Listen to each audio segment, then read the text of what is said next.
Hey, what's up, guys? It's Z07AF, and I have here two catch cans that are popular choices for C706 owners.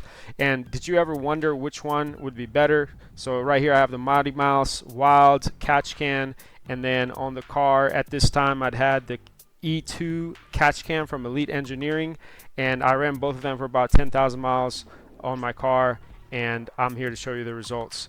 So both of these cans are made to do the same job. However, they're built a little bit different and they hook up differently. So before we look at the results, I want to set some expectations straight for this video because I'm neither paid or sponsored by these companies, so there's no free equipment here. We'll specifically be looking at evidence of how well these cans separate oil and how well they keep the supercharger clean.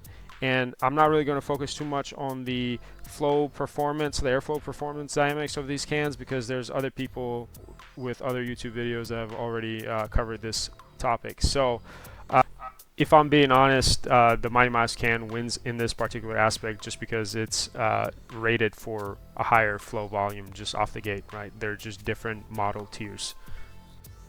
Initially my car came with the E2 catch can, and before I started looking into upgrades, I saw from my research that it's only rated for C706 builds that are about stock power levels or slightly more than that, and that just didn't leave much room to grow for the goals that I have in mind with this car.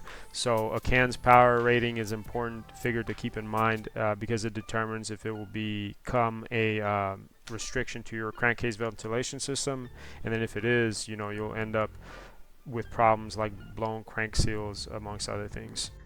Now let's take a look at the E2 can test here. So the E2 can is a single inlet double outlet. So essentially we take the connection from the supercharger's PCV valve at the bottom of the supercharger floor and we put a hose and route it over to the center inlet of the E2 can.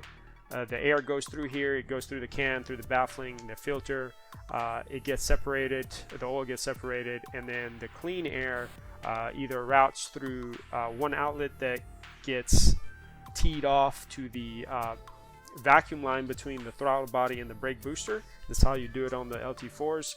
And the other line is overpressure, the excess that goes and gets routed back into the intake tube. Now, generally, this type of closed system, as they call it, is more eco-friendly and acceptable, and it's approved for road course racing because if there is excess dirty air or oil, if you forgot to drain your can, it just gets fed back into the intake and it burns off as part of the combustion cycle. Now, let's take a look at the results.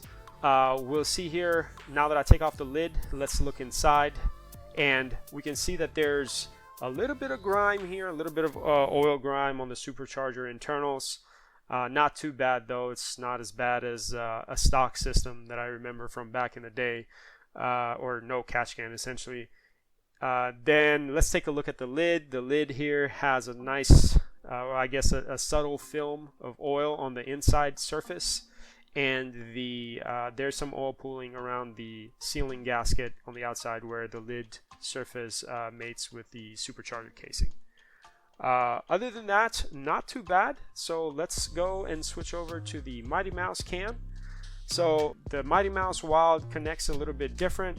Unlike the other can, here we take the hose that comes from the PCV valve at the bottom of the supercharger valve plate and we connect it to the directly splice it into the hose that goes to the sidekick oil tank. That's what it's called here on these cars. This is part of the dry sump system, and it provides airflow over there as needed. So then the dirty air comes out of the driver's side valley cover port, and that goes into the catch can's dirty inlet port. And you can see here, this is a bigger hose. So what this type of setup does is it offers safer, higher flowing pressure controls than the traditional hookup. Once the air goes through the can, it's cleaned through the internal baffling again and all the filters that are inside, and clean air, the regulated clean air, goes out through the can's side outlet here. Again, it gets teed off into the vacuum line that comes from the throttle body and off to the brake booster, and then the overpressure on this can, this is a bit different. Instead of feeding it back to the intake, this type of can vents to the atmosphere. So if it overpressures, it shoots it off of a port at the top of the can, and it's caught by the filter cap that you see here. So now let's look at the results.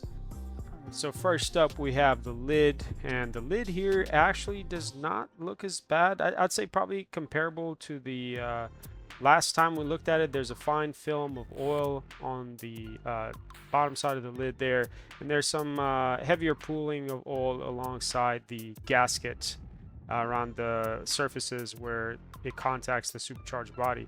But now here we have this the main event. We see the supercharger internals here, and wow, those are looking a lot cleaner, I think, than the last time we looked at this with the E2 can. I'm actually interested to know what you guys think about it, and then how you think the comparison looks. So leave a comment in the comment section, and also if you like this type of content, make sure to follow and then drop a like on the video. So see you on the next one.